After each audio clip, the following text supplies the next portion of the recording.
Ó Pai, obrigado, porque a Tua palavra nos concede alegria, nos concede renovo, nos concede força.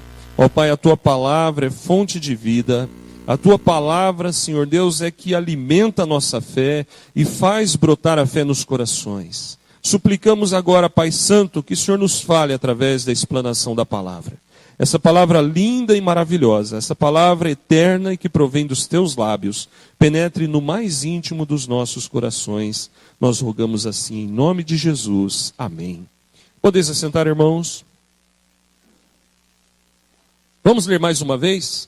João 4,35, a uma só voz? Não dizeis vós que ainda há 4 meses até a ceifa? Eu, porém, vos digo, erguei os olhos e vede os campos, pois já branquejam para a ceifa. Amém. Irmãos, esse texto vem na sequência da história da conversão da mulher samaritana.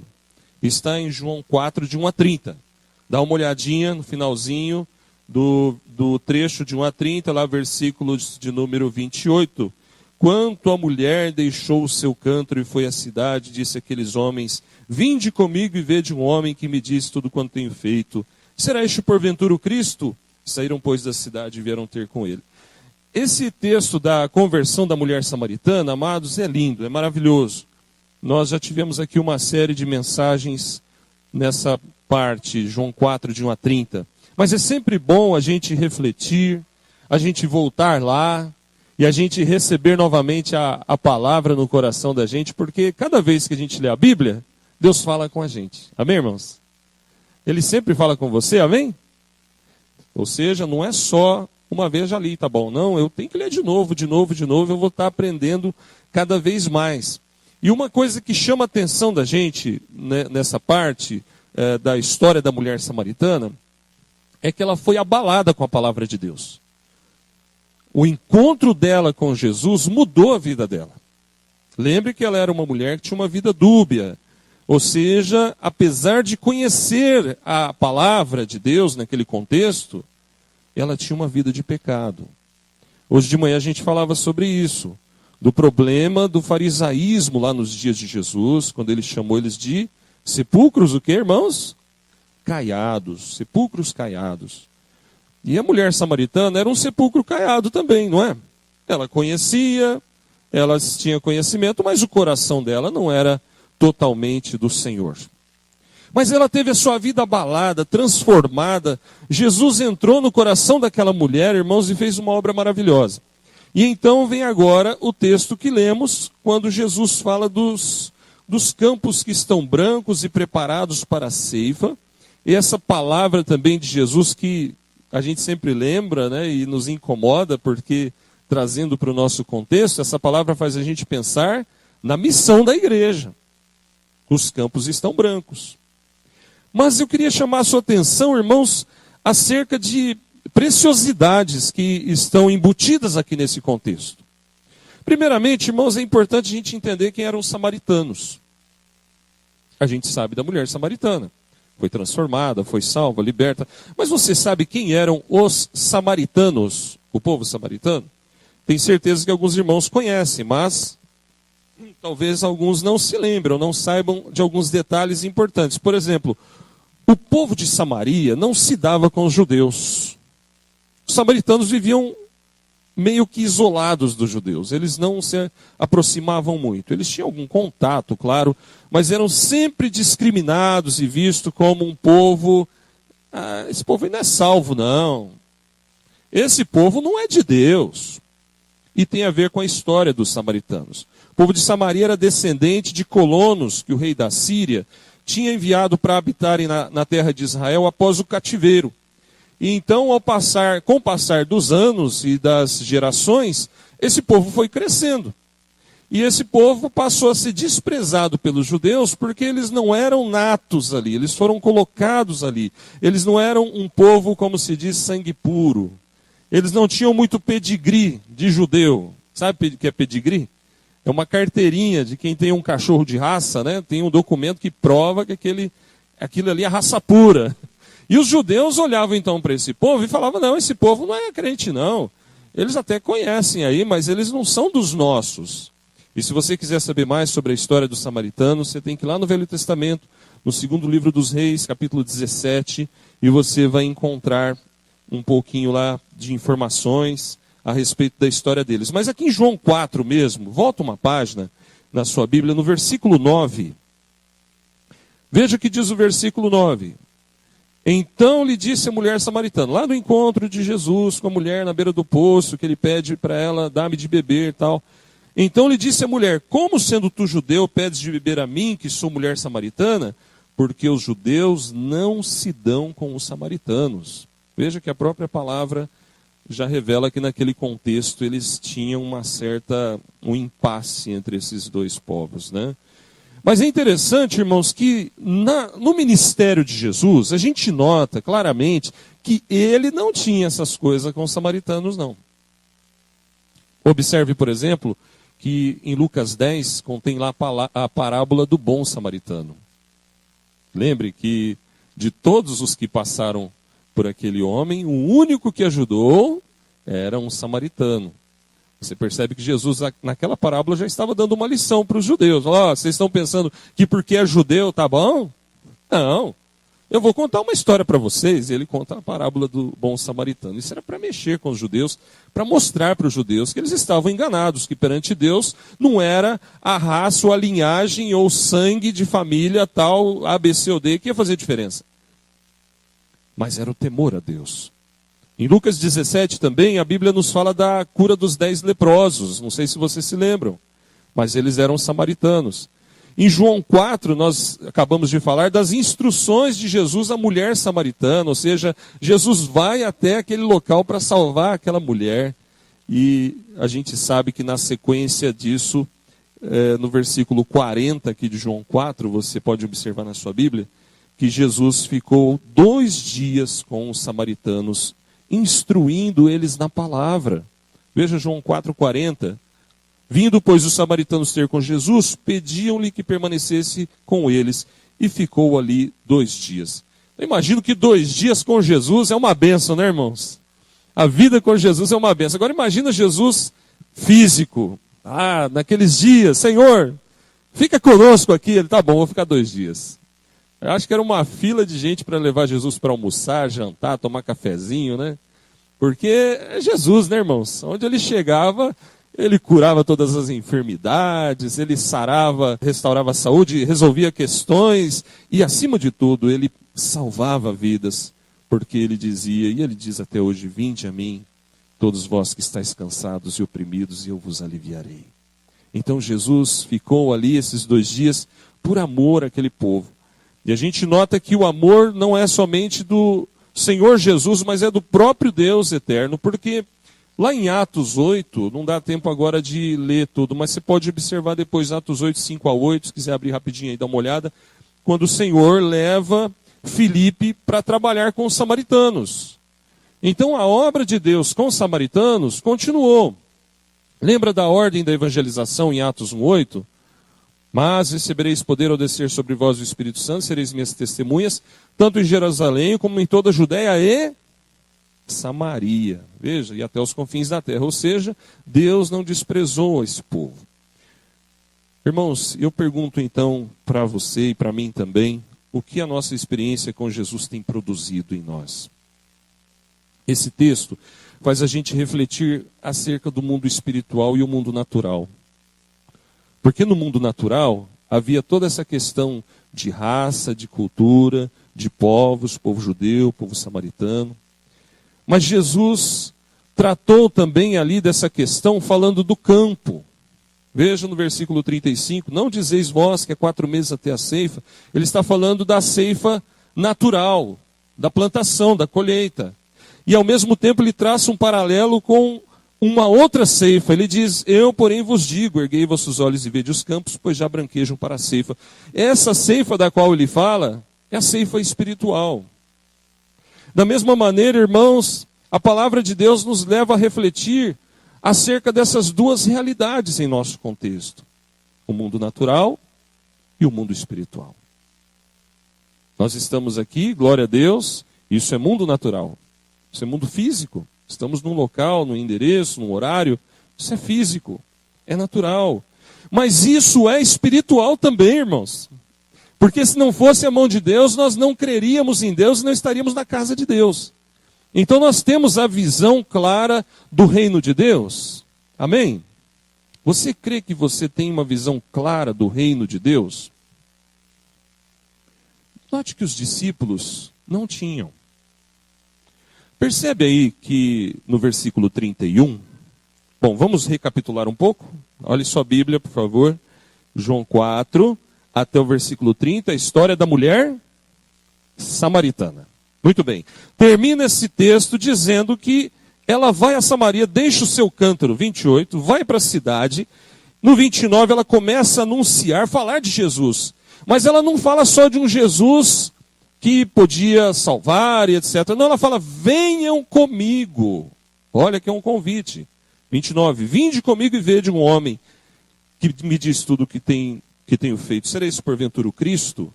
Talvez ela não estivesse totalmente convertida, talvez a obra ainda estivesse em curso na vida dela. No versículo 41, muitos outros creram nele por causa da sua palavra e disseram a mulher, diziam a mulher. Já agora não é pelo que disseste que nós cremos, mas porque nós mesmos temos ouvido e sabemos que este é verdadeiramente o Salvador do mundo. Eles passam a ter uma experiência real com Jesus. Mas essa experiência começa no versículo 30. Olha o 30. Eles saíram da cidade e foram ter com Jesus. Então a mulher é convertida, é tocada, é impactada pela palavra de Jesus. Vai a Samaria, começa a falar para as pessoas, olha, tem um homem lá no poço, que ele falou tudo da minha vida. Será que ele não é o Cristo? Vamos lá. Vamos lá conhecer, conversar com ele. E esses homens foram. E enquanto esses homens estão indo, caminhando a uma distância, os discípulos estão agora com Jesus. No versículo 31, eles encontraram Jesus. Lembre que eles já começaram a ficar assim meio estranhos, ninguém falou nada, né? Veja o versículo 26 e 27. Eles não falaram nada, mas estranharam que Jesus conversasse com uma mulher samaritana. Lembre que há uma discussão, um problema entre os judeus e samaritanos. Versículo 26, disse-lhe Jesus, eu sou eu que falo contigo. Neste ponto, verso 27, chegaram os seus discípulos e se admiraram de que estivesse falando com uma mulher. Todavia, nenhum lhe disse, que perguntas? Ou por que falar com ela? Mas os discípulos ficaram meio intrigados. E o mestre aí conversando com essa mulher? Eles já estavam meio confusos. Não sabemos o que passava na mente deles. Deus sabe. Mas nós sabemos que Pedro depois o negou 3 vezes. Nós sabemos que Tomé disse, olha, eu só vou acreditar se eu tocar nele, se eu ver as feridas, as cicatrizes. E nós sabemos que Filipe também disse, Senhor, mostra-nos o Pai. Jesus falou, você está falando aí comigo. Quem vê a mim vê o Pai. Ou seja, eles ainda não compreendiam perfeitamente quem era Jesus. Mas voltando para o nosso texto, versículo 31, diz a palavra, que nesse inteirinho, enquanto a mulher está lá falando com as pessoas sobre Jesus, e eles estão vindo ter com Jesus, os discípulos lhe rogavam dizendo, mestre, come. Mestre, come. E 32, mas ele lhes disse, uma comida tenho para comer que vós não conheceis. Olha agora de novo a preocupação dos discípulos. 33, diziam então os discípulos uns aos outros, ter-lhe-ia porventura alguém trazido o que comer? Veja, Jesus estava conversando com uma mulher samaritana e ninguém falou nada. Ninguém perguntou. Senhor, ela se converteu? Senhor, o que aconteceu? Conta para nós. E Jesus poderia dizer, olha, essa mulher vai se converter. E ela vai trazer aqui pessoas que vão se converter. E essas pessoas vão falar conosco para ficarmos em Samaria. Nós vamos ficar 2 dias lá. E muita gente vai se converter. Porque esse era o plano do Senhor. Esse era o plano do Senhor. O reino de Deus está sendo estabelecido no meio dos samaritanos. Mas qual é a preocupação dos discípulos? Versículo 31. Comida. Mestre, come. Tudo bem? Estavam preocupados com o bem-estar de Jesus, né? Mestre, come? Tá, tudo bem. Está meio fora de foco a pergunta dentro do contexto, diante do que vai acontecer, do que está acontecendo, mas tudo bem. Jesus, na sua infinita graça, fala: filhos, essa comida não, eu tenho outra comida para comer. Versículo 32, uma comida tenho para comer que vós não conheceis. Pronto. Agora eles ficaram confusos mesmo. Será que essa mulher deu comida para ele? Porque, detalhe, um judeu jamais comeria comida da mão de um samaritano. Os judeus, tão apegados na lei como eles eram, eles, considerando os samaritanos um povo impuro, um povo não salvo, um povo de Deus, jamais comeriam comida dada por um samaritano. E então eles começam a pensar: será que essa mulher deu comida para ele? Será que ela trouxe um franguinho assado aí, um risoto, um frango, um camarão, alguma coisa aí? Será que ele comeu? Ter-lhe-ia, porventura, alguém trazido o que comer? Que alguém é esse? Onde eles estavam? Próximos de Samaria. Com quem ele estava conversando? Uma mulher samaritana. E então Jesus, conhecendo o coração deles, diz no versículo 34, disse-lhes Jesus: a minha comida consiste em fazer a vontade daquele que me enviou e realizar a sua obra. Então Jesus mais uma vez estava falando de algo espiritual. Diante da comida física, Senhor, come. Ele fala de algo espiritual. A comida que alimenta a nossa alma, irmãos, é fazer a obra de Deus. Crente que não faz a obra de Deus, crente que não está enquadrado no versículo 34, que não realiza a vontade daquele que nos enviou, que nos salvou, que é o mesmo Deus de quem Jesus está falando, fica fraco. Quem não come comida física vai ficar fraco, até doente, não vai, irmãos? Fica anêmico, né? Mas Jesus estava falando de outra comida. Comida espiritual. E comida espiritual, irmãos, não é só ler a Bíblia. Temos que ler todo dia, tem até o plano de leitura no boletim. Mas tem que praticar, fazer a vontade do Pai. Aí o círculo se completa. Aí o ciclo se completa. A gente ouviu, a gente creu, a gente praticou, a gente foi abençoado. Esse ciclo, irmãos, tem que se completar na nossa vida para a gente crescer e ser fortalecido no Senhor. Porque se ele é rompido, se não ler, ou se ler e não entender, ou se ler, entender e não praticar, não cresce. Lembra dos fariseus, sepulcros caiados? Conheciam a lei, mas não praticavam. E a mulher samaritana? Conhecia a lei, mas não praticava. Mas Jesus fala de um outro alimento, irmãos, que é o alimento espiritual. Então eu pergunto mais uma vez, será que nós temos tido a visão bíblica, a visão de Jesus acerca do reino de Deus na face da terra, da obra de Deus? Eu creio, irmãos, que nós temos que aprender sobre isso, porque a gente tem, lógico, em partes, o conhecimento, e ninguém tem o conhecimento total. Mas, irmãos, a igreja dos nossos dias está caminhando cada vez mais distante do projeto de Deus. Quando ela para de focar a vontade de Deus, a obra de Deus, o plano de Deus, a gente vai ficando igual aos discípulos. Senhor, come. O Senhor está fazendo uma obra assim maravilhosa ali. E eles pensando, será que alguém trouxe comida para ele? Veja, totalmente fora de foco. Totalmente fora do padrão, fora do prumo.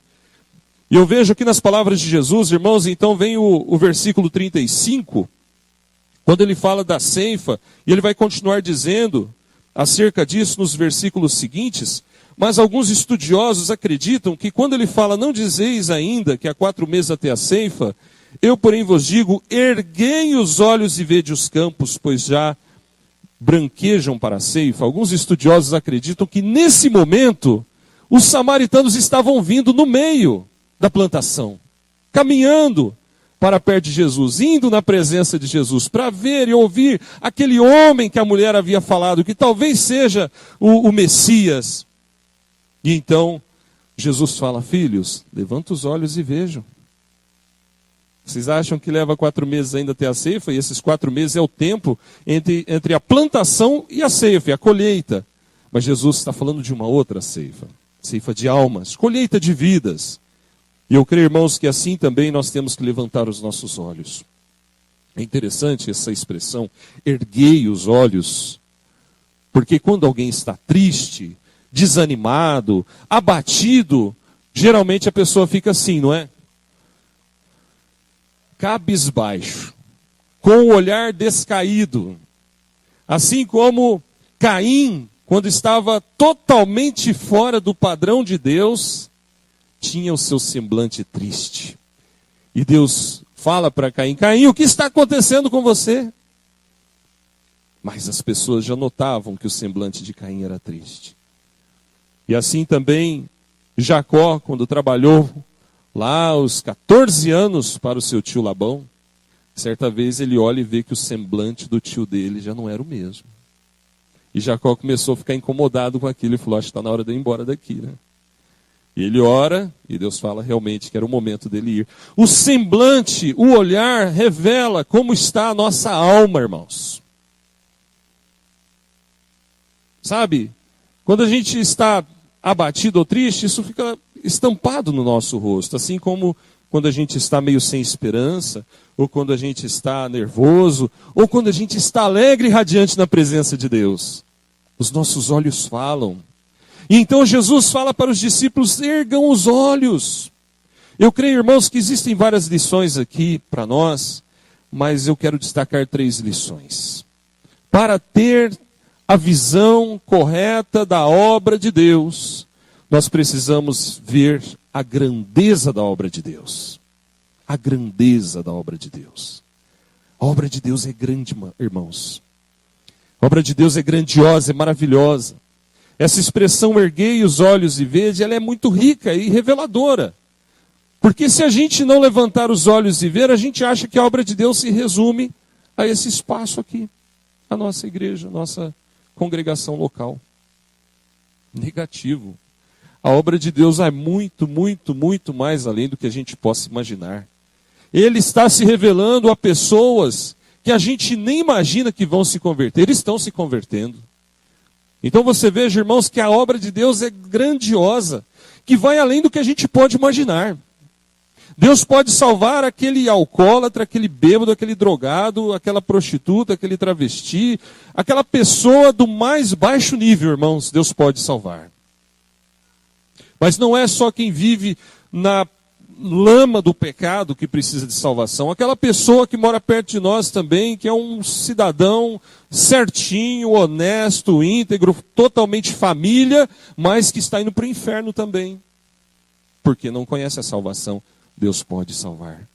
Mas nós precisamos ter a visão da obra que Deus quer fazer. E é isso que nós precisamos entender nesse texto, quando Jesus fala, erguei os olhos. Nós precisamos compreender que a obra de Deus é grande, amados.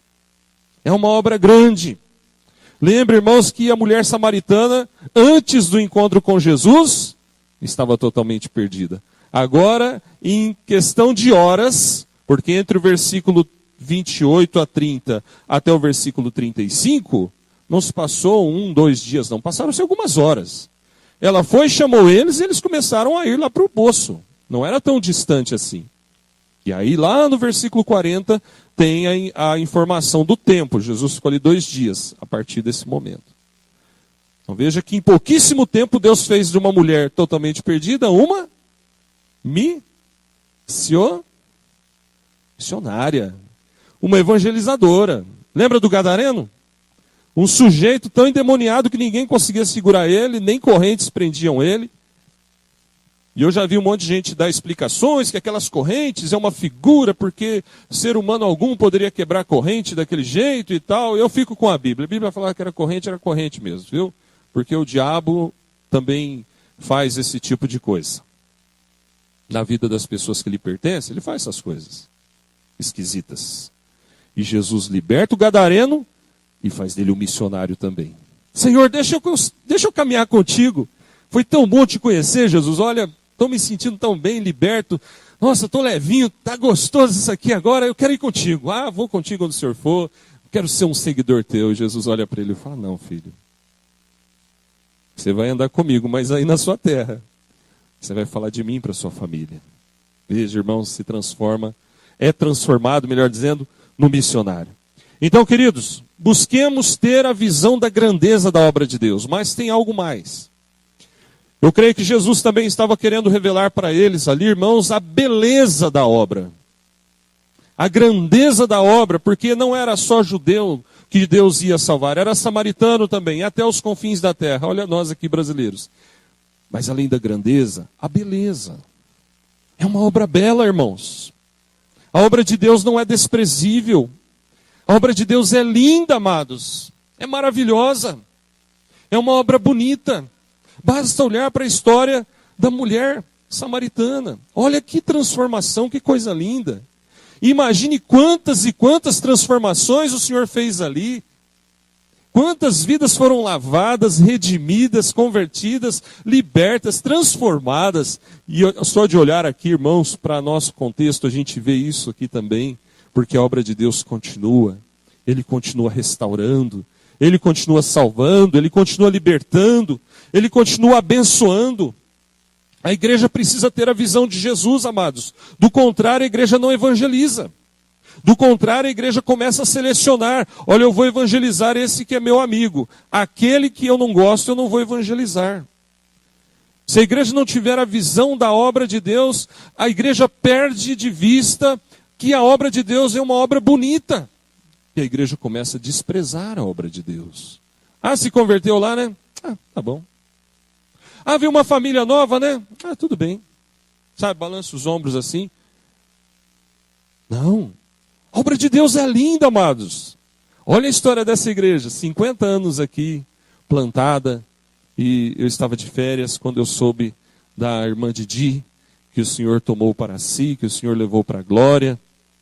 Conversei com o Ideraldo, conversei com a Ruth, e graças a Deus a família bem conformada, consolada no Senhor, sabendo que o Senhor deu descanso para nossa irmã Lindinalva. Mas essa é a obra de Deus. Servir a Deus com alegria até quando Ele nos chamar. Amém, amados? E é uma obra bonita.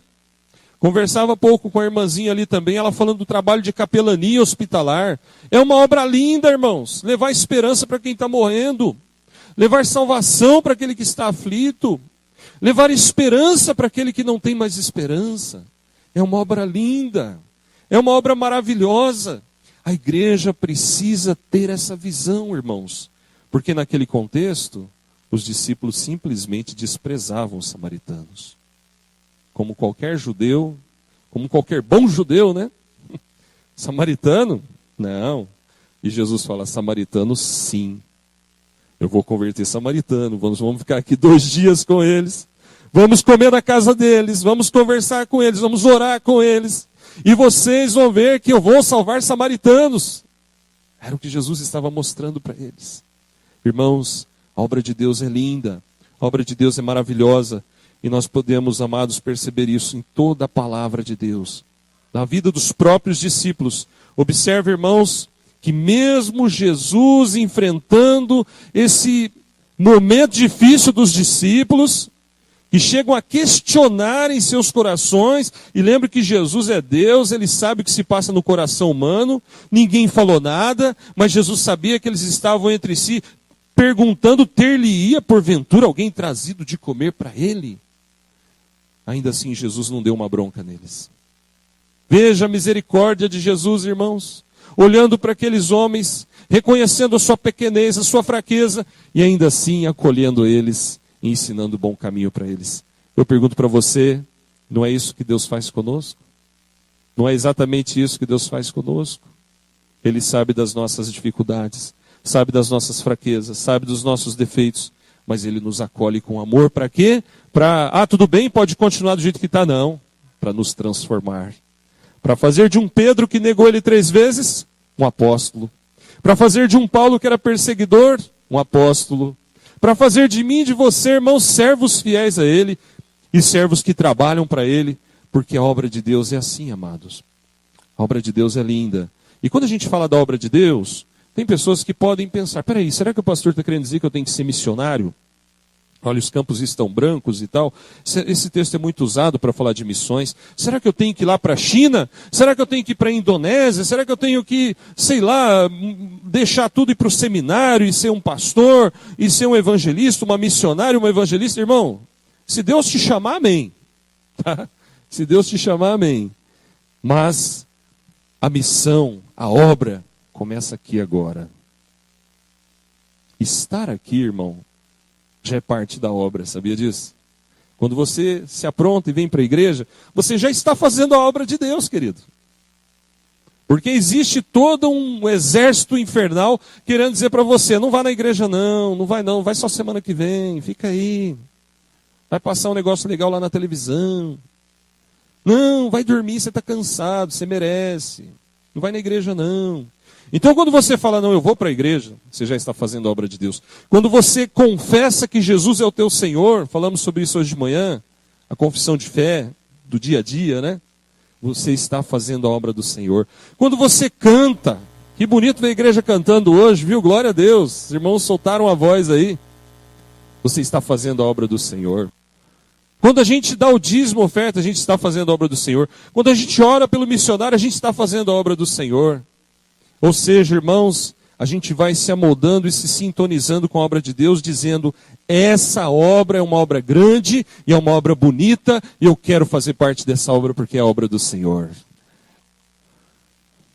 Ainda tem algo que Jesus estava mostrando para eles. A urgência da obra.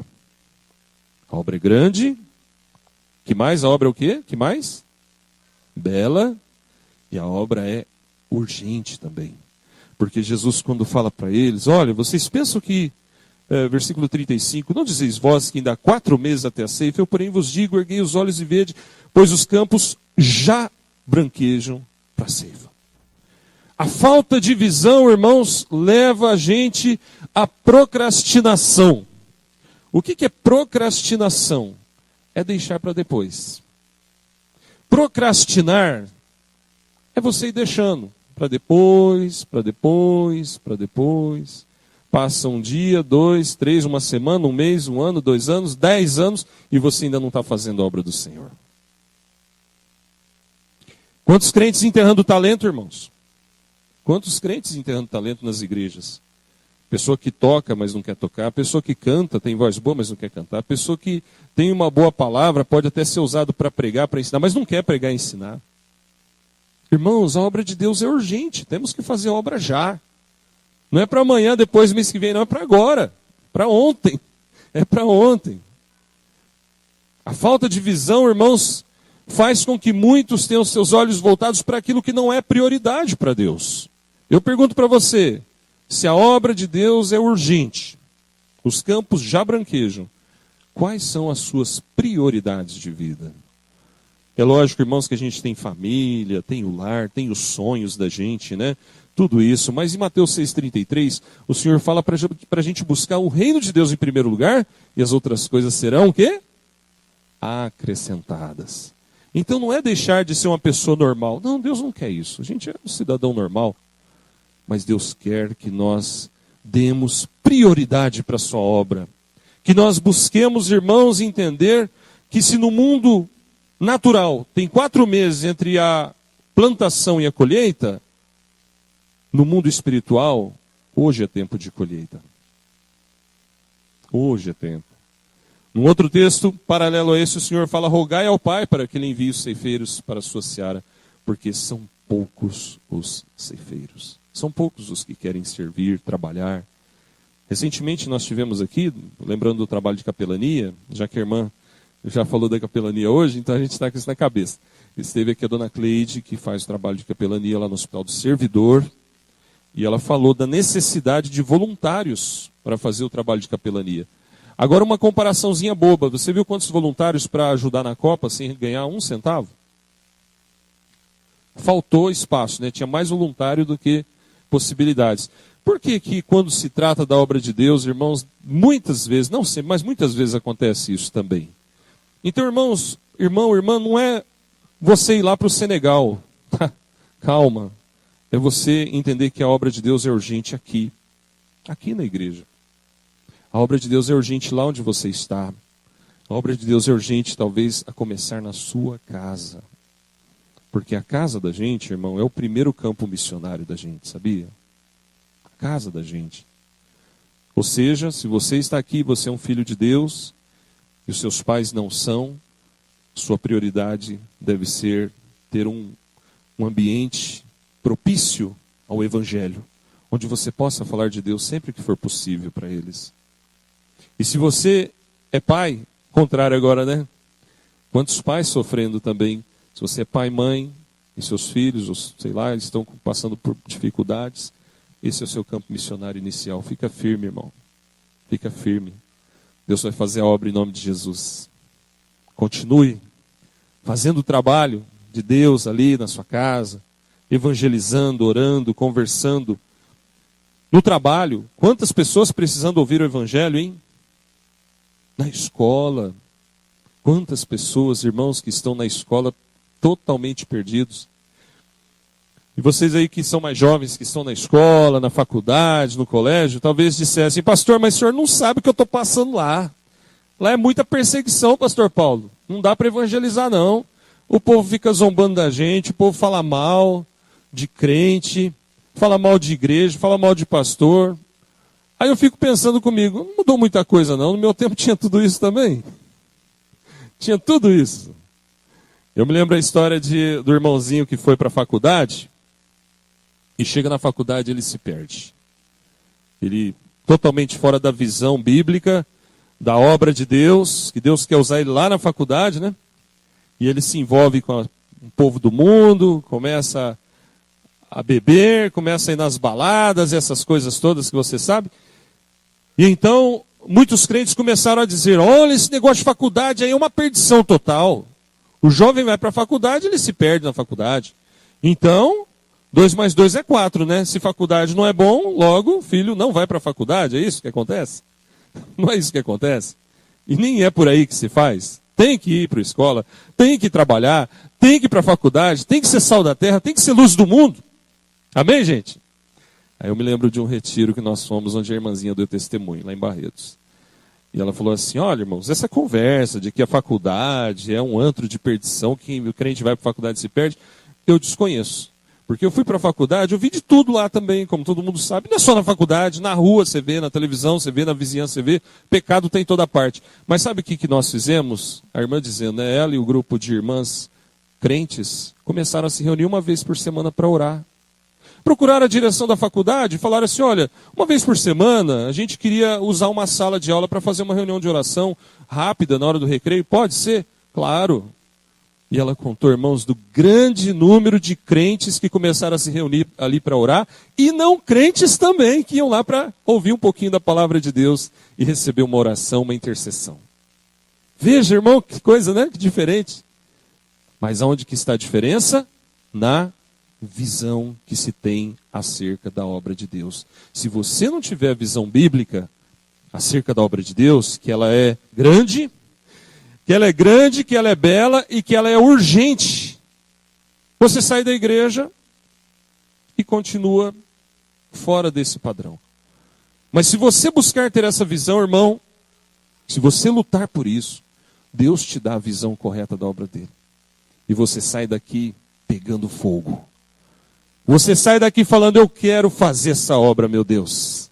Lá em casa, no meu trabalho, na minha vizinhança. Eu vou começar a fazer tudo de acordo com o teu querer. Eu vou viver para ti, eu vou falar de ti, eu vou convidar as pessoas para te conhecerem.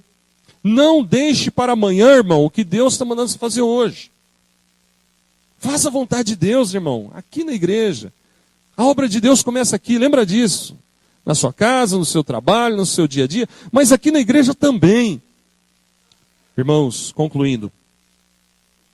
Tem uma pequena ilustraçãozinha que diz que a apatia casou. A apatia se casou com o desânimo. E tiveram 2 filhos, a procrastinação e a indolência. O que é isso, irmãos? É o retrato da igreja dos nossos dias. Muitos e muitos crentes, tudo quanto é igreja, viu? Os pastores que eu conheço, a gente conversa, e é o mesmo problema em todo lugar. É uma doença, um mal de muitos crentes hoje. é o comodismo. É esse tipo de religiosidade que separa as coisas. Não, na igreja eu vou cantar, vou louvar e tudo, porque eu sei que Deus pode me abençoar. Mas quando eu sair da igreja, quem manda em mim sou eu. Pastor não manda em mim, presbítero não manda em mim, meu pai não manda em mim, nem Deus manda em mim, eu faço o que eu quero. Irmão, a gente está aqui para mandar em ninguém, mas Deus está. Deus manda. Pastor é um servo, pastor é amigo, pastor, presbítero, igreja, é família. Mas Deus está em toda parte, irmão. Deus te vê todo o tempo, irmã. Então, queridos, busquemos a transformação. Lembremos da mulher samaritana, ela foi transformada. Busquemos o trabalho de Deus. Lembremos que ele falou, olha, levante os olhos, a seara está branca. Almas estão aí esperando para ser ceifadas, irmãos. Busquemos mudar de visão. Senhor, me dá a visão. Vamos terminar o culto hoje orando assim. Senhor, me dá a visão correta do reino. Me dá a visão correta da obra. A obra que o Senhor tem a realizar na face da terra. Que eu não seja como aqueles discípulos, Senhor, que estavam te julgando. Que eu não seja como aqueles discípulos que estavam preocupados com comida, enquanto o Senhor estava preocupado com almas.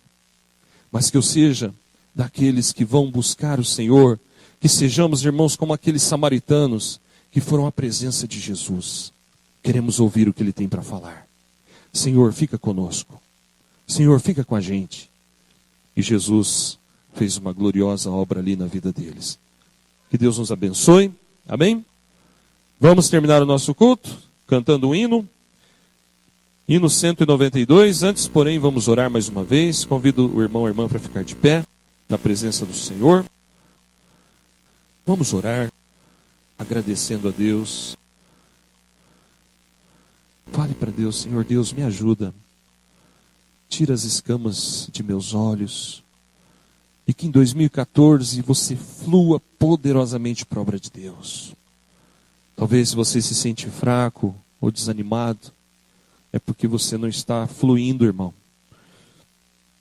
Se você continuar assim, você pode se desanimar ainda mais. Mas se você sair daqui hoje, dizendo para Jesus, Jesus, eu quero entrar na tua visão. Eu quero olhar para o mundo, olhar para as pessoas como o Senhor olha, como o Senhor vê. Eu quero olhar para a minha vida, Jesus, como o Senhor vê.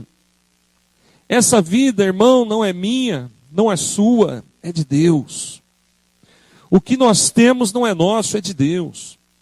O tempo que nós temos não é nosso, é de Deus. Ele permite nós fazermos tantas coisas para o nosso bem, mas o que temos feito para Ele? Essa boca que temos, os lábios que temos, a língua que temos, para falar, para conversar, para anunciar, como temos usado? Que você fale para Deus nessa hora, Pai, eu quero ser usado por Ti. Diga para Ele. Diga para Ele que você quer ser um instrumento nas mãos de Deus. E tenha certeza absoluta, irmão, que fazendo isso você crescerá dia após dia. E você fluirá na presença do Senhor. E áreas da sua vida que talvez estão paradas, Ele vai renovar. E áreas da sua vida que estão talvez já entrando em estado de decomposição, Ele vai restaurar. Ele vai renovar você. Mas é preciso que você busque a visão de Jesus acerca da obra. Isso muda totalmente a tua vida. A obra de Deus é grande. A obra de Deus é bela. E a obra de Deus é urgente. Obrigado, Pai, porque a Tua palavra não volta vazia e a Tua palavra nos incomoda.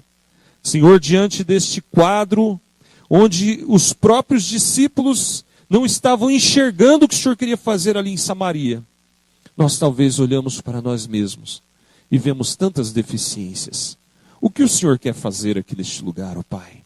O que o Senhor quer fazer na casa, no lar de cada um aqui? O que o Senhor quer fazer, Pai querido, através de nós? O que o Senhor quer fazer, Pai? E nós não queremos, ó Deus, perder o foco, perder a visão, como os discípulos estavam confusos, sem entender. Mas obrigado, Senhor, porque mesmo quando estamos ainda meio confusos, sem entender, o Senhor nos carrega, nos ajuda, mas o Senhor fala conosco na palavra. E que nós tenhamos, Senhor, a visão bíblica acerca da vida, acerca do mundo e acerca da igreja. Ó Deus, a visão de que a tua obra está aí para ser realizada. E é uma obra grande, é uma obra bela e é uma obra urgente. Ajuda-nos e abençoa-nos, ó Pai. No nome santo de Jesus é que nós oramos. Amém. Vamos cantar o hino 192, No Céu com Jesus.